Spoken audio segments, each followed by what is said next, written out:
coming, I have a quick question for you all. Has anyone here had a bicycle stolen?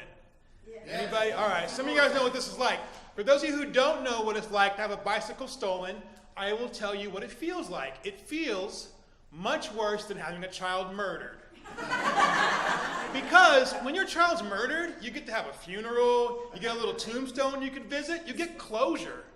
But when your bicycle's stolen in Los Angeles, there's no closure. You spend the rest of your days wandering the streets of the city thinking that you're going to spot someone else with your gorgeous bike between their legs. You think you're going to find your bike for sale on Craigslist. You don't find your dead baby for sale on Craigslist, but your bike might be. Trust me, I've looked. And every time I have a bike stolen, I lose a part of my soul, a part of my love of life. I get more bitter and more angry and more determined that one day I'm going to catch one of these bike-stealing mofos, and I'm going to rain down fury like 1,000 Liam Neesons and enact street justice. Since moving to LA, I've had 3 bikes, 3 seats, 2 lights, a pump, and a front tire stolen. And I keep thinking, one day I'm going to catch one of these guys. But that's never going to happen. What are the odds? Except it did happen. It happened this last summer. I was leaving the Broadway bar in downtown Los Angeles about 11 o'clock on a Wednesday night, and the street's quiet and empty. There's just me, the bouncer in front of the bar, my bike parked at the bike rack out front, and some asshole taking my bike apart. I look there and I'm shocked. This guy's already unscrewed my bike seat, which is on there tightly. He's holding my bike seat in one hand. He's unzipping my saddlebag. He reaches in, pulls out my exercise resistance bands, and throws it on the street like he's tearing my own intestines out of my body. And I see him reach past my library book, and I'm filled with rage. And I get a tiny bit of an erection because I'm also excited because this moment's finally here. I'm going to have my revenge, my justice. And I rush over to him in my best angry dad voice. I say, "What the hell are you doing? Get away from my bike!" And I grab my seat out of his hand.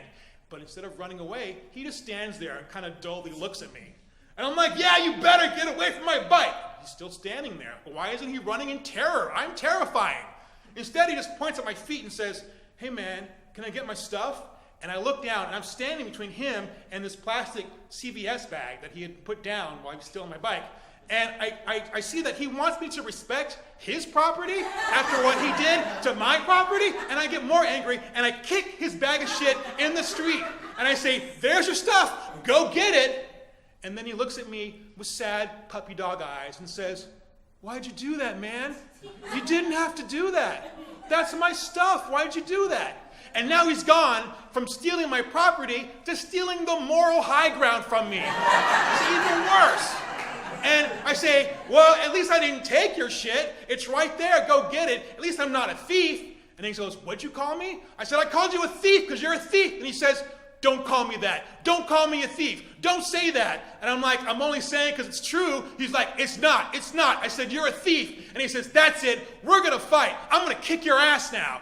And then I'm holding my bike seat like a defensive weapon, saying, suddenly I go from angry to confused to scared. I say, I don't want to fight, man, okay? I'm not a fighter, but I'm going to call the cops now, and we'll see if they think you're a thief. And I dial the cops, and he's screaming at me all kinds of horrible curse words. And I get the cops, and I say, "Yeah, this guy's stealing my stuff. He's right in front of me. You can hear him yelling right now." He's wearing a Hawaiian shirt and black jeans and white sneakers. And then this guy finally starts to back away. Because I'm like, the cops are coming. And he starts to walk up the street.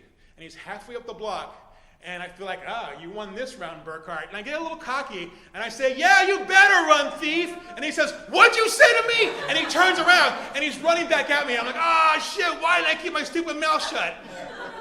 But thankfully, my guardian angel saves me. Or actually, the bouncer for the Broadway bar is my guardian angel. Because he finally comes over and stands next to me while this guy comes at me. So now the guy sees that it's 2 against 1. And he's screaming the whole time, but he starts to back away.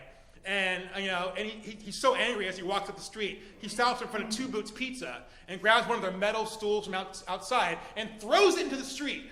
And I want to say, "Why'd you do that, man? Come on, man. That's their stuff. Why'd you do that?" But by now, I've learned to keep my mouth shut. And a few minutes later, the cops get there, and I tell them, he went that way, go get him. And, although my revenge fantasy didn't come true, at least I think I might have saved someone else from getting their bike stolen that night, and that's the best kind of closure after all. Thank you.